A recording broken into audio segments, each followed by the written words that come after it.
Hey everybody, welcome back. Today I'm going to show you how to make a very simple survival meal with the foods right out of your pantry.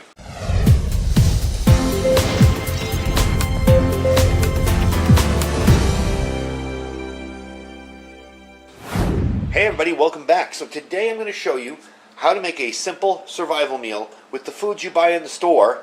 No need for freeze-dried, no need for expensive fancy pots or anything like that. We're talking pure survival here, and I've always said that if you don't have the money to go out and stock up on freeze-dried stuff, just buy stuff at your grocery store. So that's what we're doing today. This is just stuff right off the shelf of a grocery store. What I did was I took the new stuff that I purchased, put it in my storeroom, and rotated out the old, and that's what we have here, these three items. We're going to make something really, really simple. I've got some chunk chicken breast. This is really easy to heat up and make. It's already cooked. I've got some angel hair pasta here. One of the reasons I like angel hair pasta for storage is that it allows you to use less fuel to cook it. It cooks a lot quicker than traditional spaghetti that's thicker. This will be ready in half the time that spaghetti will be ready. I believe this is old, let's see, October 2018. So it's an older one, so I replaced it with a new one. And some of my basil pesto. I always keep this stuff in storage for emergencies. Again, some people may think this is, you could do this with rice and beans. Why are you wasting your time making something nice? It's because you get bored with rice and beans over and over again. And this is a really healthy, good meal that you can make just buying stuff and stocking up weekly off your local grocery store without having to order stuff. And I know I sell a ton of different freeze-dried food, but I'd rather you guys were prepared than bought freeze-dried food from me. So that's what we're going to do today. We're going to take this stuff, we're going to make a basic meal out of it, show you how easy it is to cook with this stuff. And some people I know, they don't cook. They eat out a lot. Maybe they get those meals in, the fresh meals or whatever, that come in the mail and they tell you how to put it together and you're done. But they don't cook as much. And during an emergency is the last time you want to start learning how to cook or getting ideas of what to put together. So that's what we're going to do today. So I'm going to get the water on for the pasta, and then we're going to get the chicken ready, and I'll show you how this comes out. Now before we begin, I'm going to explain to you what I'm doing here with this stove. This stove here is one I picked up in Goodwill. It is an old Coleman stove. I'm guessing late 90s. I found it at Goodwill. It was beat to heck. Didn't work very well.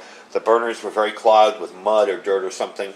The outside is all scratched up. So what I did was I took it apart, cleaned the burners, repainted this surface here, cleaned up the grill a little, and repainted the whole barbecue in that sponge camo that I do. And it came out awesome. So that's what we're going to use. We're going to pretend this is my kitchen. Power's out for 3 days now, and I have to use my emergency food because I didn't have enough in my pantry.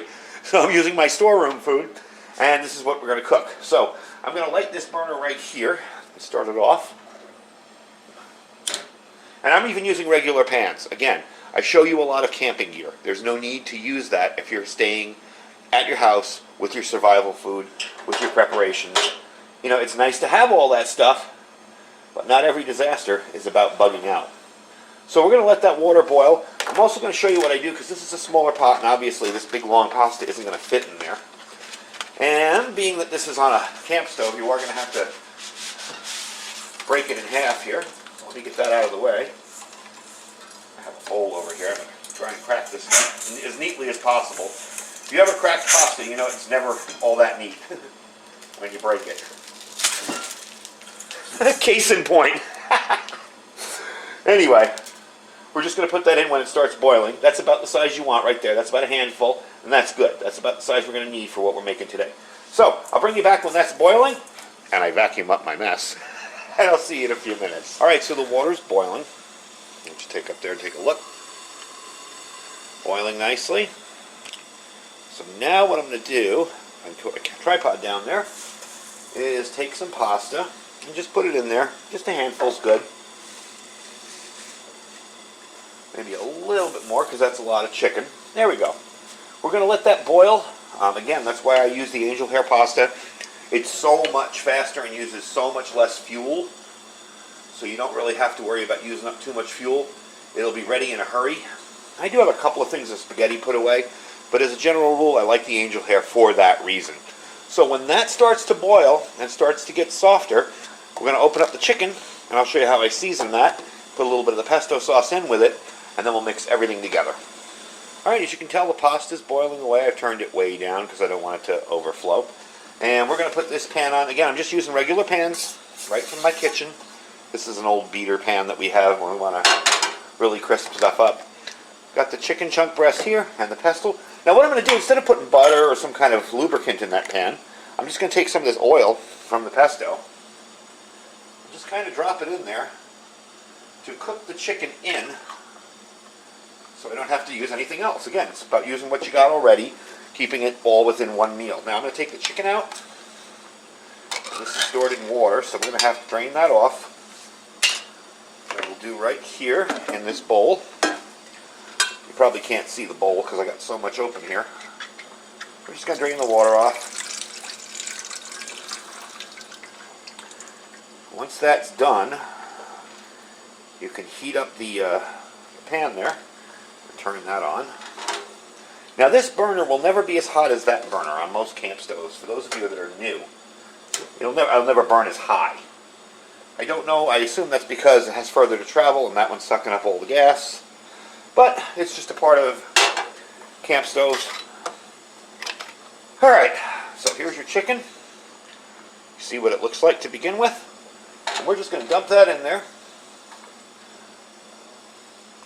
And I'm going to do a little, before I crush it all up, a little bit of onion powder. This is why it's important to store seasonings. A little bit of garlic, although the pesto has a ton of garlic in it. We're going to just heat this up first before we put the pesto sauce in there. And then we're going to split the pesto between that and mix the two together. And some salt and pepper. Okay, real simple there. This is what I like about this. This is just stuff that, you know, you get right out of your storeroom, your pantry, wherever you're storing your emergency food, and cook it, and you end up with a really good, wholesome meal that will fill up, you know, 1 to 2 people easily, depending on how hungry you are. And there you go. So I'm going to let that kind of heat up and cook off, and we'll let the pasta keep going. The pasta should be ready soon, and I'll drain that, and I'll bring you back when we put the pesto in and mix it together. Alright, so the chicken's going on pretty good. I'm going to put some pesto sauce in it. But first I want to put some pesto in there, because that base is still hot and I don't want it to burn. Most of the pesto is going to go in here. The rest will go in here. It's all going to get mixed together in the end anyway, it doesn't really matter. But I want it to cook with the flavor.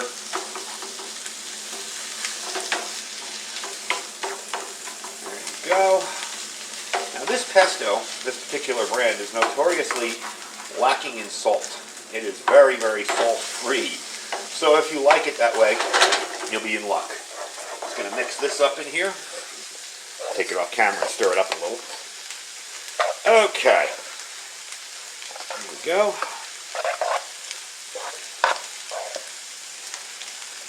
Okay, that should do it. There we go. And there's your chicken. So I'm going to let the chicken warm up a little bit more. And mix everything together. And I'll bring you back when it's in the serving bowl and we can try it out. Alright, put the pans back in the water. They're soaking. And there's your meal. Now that's enough to fill at least 2 to 3 people. That's a whole lot of food in there. A little hot too. Let's try it out, see how we like it with the chicken.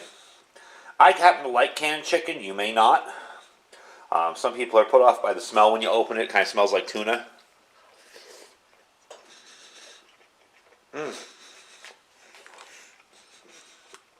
Definitely good stuff. See the chicken with the pesto in there. I'm going to move that up there so it doesn't melt my plastic. Anyway, that is a simple way for you to be able to make a nice little meal for yourself out of the stuff that you buy in the stores. Okay? Not complicated. It's still the same thing. Still the same idea. Maybe you're cooking with canned chicken.